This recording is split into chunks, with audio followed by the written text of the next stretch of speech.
So the charger is in final prime. Always a great place to make it to. You can kind of see the light at the end of the tunnel. We have primed this thing and blocked it 2 times already with fill primer, long blocks, using all of the tricks to try and get this thing as straight as possible. We're to a point now where Jason Kilmer is coming in. He does cut and buffs. This is the first time we've worked with him on a project like this, so it's great. It's exciting to see. He also comes in for final prime, so he can block with us a little bit. It's awesome to have a second set of hands looking over everything to try and make it all crisp and sharp and nice. So a little bit of the process that we're in now.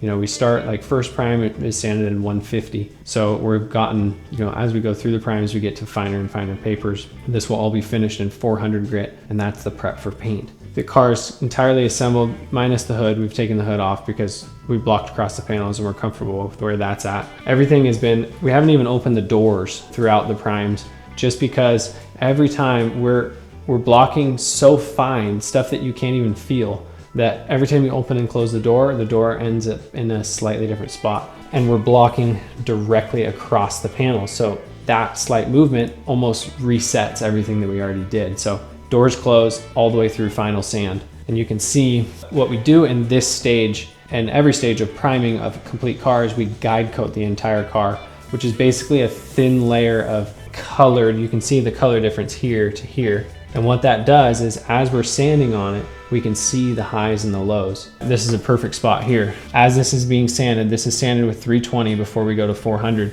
You can see the little spots that are left of the guide coat as we sand it. So that tells us this is a low.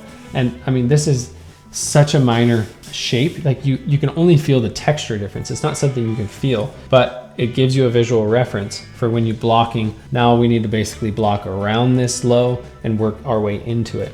But it's that fine of a movement and that fine of a detail that we're chasing now in this type of a car. So it's very challenging. The closer you look, the more you see, and it's a game that anybody that's been through it knows exactly what I'm talking about. But this is the type of bodywork that I personally really enjoy doing, because in this project we do have a deadline. It does have to be the nicest it's ever been. Combining those two things together is a little bit stressful, but it's good. It's good to see the car to this stage. After this, guide coating is done in the 320. Then we move to what's called dry guide coat. So this gets pushed on with a pad, and Jason's kind of bringing this in on us a little bit. We have never used dry guide coat, but he's showing us how it really gets in all the sand scratches. You know, I hope this illustrates just how much work goes into doing a paint job like this. It's unbelievable the amount of hours for high skilled people. I mean, I've been blocking on cars for 10 years and it just takes time. There's no shortcuts. It's just process, sanding, attention, focus, skills. I mean, it's everything, and it takes everybody to do it. So it's I'm like holding my breath because I'm like, it's just, it's fun. It's great. It's very challenging too. So the whole car will get blocked out like this, finish in 400. We'll take it all apart, finish the door jambs, prime those, and then it's well, we'll definitely go through the process of painting it a little bit too, as much as we can. But I've got a unique way that I like to do it that allows us to paint the whole car in 48 hours, have no clear edges, and paint it all together so it has perfect match. It's kind of something I've done a couple times now in cars, and I really like doing it. It's a long couple days, but it gets everything done. Like I said, no clear edges, perfect color match, and it works really well. A clear edge would be if we back tape off of this edge and mask inside the door jamb, and then we paint and clear the outside of the car. When we unmask, we have a small edge there. You know, you take a car to this level and that's not really a thing. You can't open the door and see a small line there, especially a show car where you put so much clear coat on it. You build up a pretty good edge if you're not careful. So another thing that I've seen another YouTube channel do, Sylvester's Customs. I've never done this before, but he will actually lock in the panels. And what I mean by that is we literally use Bondo to fix these two panels together temporarily. And I totally see now, especially like in this trunk, why he does it like that. And I really like the results that we've seen, because like I said with the doors, when you open and close the doors, they move a little bit. I mean, thickness of paper movement, but it defeats the purpose of blocking across the panel. So you can't do that. By locking this panel in, as we're blocking on it, it doesn't move at all. We don't open it and close it. It really helps not go backwards. So we even have the weather stripping in this trunk lid too, so that when we're blocking across it, it's got the pressure of the weather stripping on it. All these little things that go into making sure everything is as good as we can make it. Yeah, this is a fun time. Everything's looking pretty crisp and clean, and There's a couple areas that I know we're gonna touch up and maybe spot prime, but other than that, we're getting close to paint here. You can probably even see just in the guide coat down the side of the car, all the different lines that we're chasing. This car is very difficult to block. There are so many lines and so many fading lines. You know, this line transitions all the way through here. You can see how it like almost goes away, then it picks back up into this scallop, then it turns back around and creates all the way down the other side of the car. And this scallop goes and fades. This line from the fender goes underneath this scallop and fades. It's like the whole car is straight, but it's curved and there's lines through the whole thing. It's just nuts. But at the same time, that makes it fun too, because it's fun to get it to a point where you're feeling good about it. Yeah, and then Connor's been doing all the bodywork in the engine bay, getting all the aluminum panels squared away and glazing them and just dialing everything in. So it's looking good. Definitely happy to try and show the reality of doing this. I think it's a good thing. There's a lot of people that do that and try to do that, but I am not gonna fake it.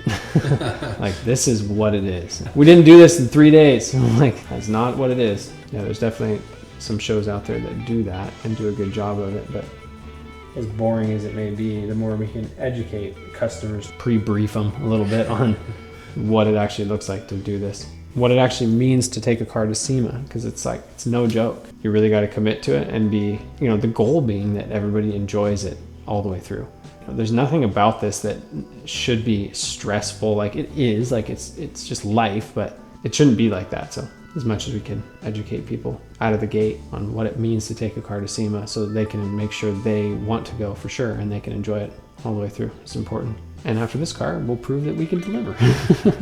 Okay, another update on the Charger. So we are rolling along. Basically everything body-wise has been painted now, which is a great step to make too. That means we can start finishing parts and bolting things together for good, working through our checklist as we get towards upholstery. So this week we've got the engine and the transmission in paint, or mostly we're gonna do a little different paint on the top. Bunch of small parts. I mean, there must have been 3-4 rounds of parts that have already run through the booth. Everything from window track parts to inner fender parts to brackets that we built. It's kind of blown my mind looking at all the stuff that's been painted. It's been like, everything is like fabricated, modified, custom, this, machine, that, and it's just, you can really spread all this stuff out and see like, oh wow, that's why it took so long. We went with a flat semi-gloss black on the bulk of this just to kind of keep it a sinister look, but I actually think it looks really cool. It's very kind of technical looking. It blends a lot of it together, and we're gonna do this in bronze. And then the body and all the panels have all been painted, and Jason Kilmer, who's doing the cut and buff on this, he's basically cut them open, which means you sand them with 600 and knock the shine off of it, which helps it to dry quicker. So this clear we've got 5 coats of clear on this thing, and it takes a while to dry. It's also a higher build. It's a higher solids clear, so it gives us a little more material to sand and polish. There again, just making it take longer to dry. So sanding this helps that curing process. We've also sanded the firewall flat. This is a flat clear on here. This is finished. We clear coat everything, sand the clear coat flat, and then do the flat clear over the top of it, which is just, you've probably already seen now that when all this comes together, how cool it looks. It's just a great contrast from the outside to the inside. This is a body line that we made in the firewall, and it's gloss here, flat here. That line will carry on the inner fenders. It's gonna be, it's fun to see all that come together. The whole chassis is assembled, painted, that's all done, on the frame for good, and we're moving along. So every day is like, we went like 3 months of body work, and we'd be like, oh wow, it's primed again. It's really hard to see the progress, but now it's gonna be like every day, stuff clicking together as we work towards SEMA. So we gotta stay on it. We've got the sound deadener throughout the whole floor. We'll do a firewall mat. We've got some insulation that's installed on the bottom for heat. We've kind of been playing around with different taillight color schemes. So we just auto parts store bomb can these things and just throw them in, because then you can lacquer thinner it off easy or sandblast it in like 2 minutes. We're just playing around with colors, so we're not there yet. Getting there. Bumper just kind of thrown on, all kinds of different parts getting prepped. This has been like Derek and I for the last couple of days, just sanding and prepping all this stuff. The shroud, a lot of this stuff gets Cerakoted. Some of it gets like a single stage flat black that we use. Coolers and different parts hanging up all over the place.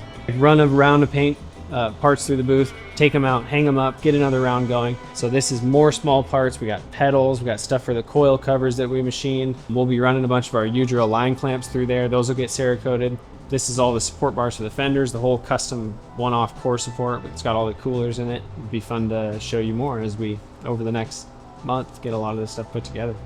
And this is the rest of the body panels. There again, just like the body, this has all been clear coated, 5 coats of clear, and it's cut flat sitting out in the sun to help it dry, because the UV and the heat really helps dry this stuff quick. And if you sand it too soon, you'll sand it and polish it, but it's still so soft, it'll almost haze again, which is really strange, but you definitely want to get it a good cure. What Jason's doing when he's sanding all this is he's sanding it with a hard block and cutting any orange peel out of it. I don't know if you can see in the video, but like in this area, there's a little bit of orange peel that's just left, which is fine at this point. That'll all get sanded out. Getting a good cook in the sun right now. It's good.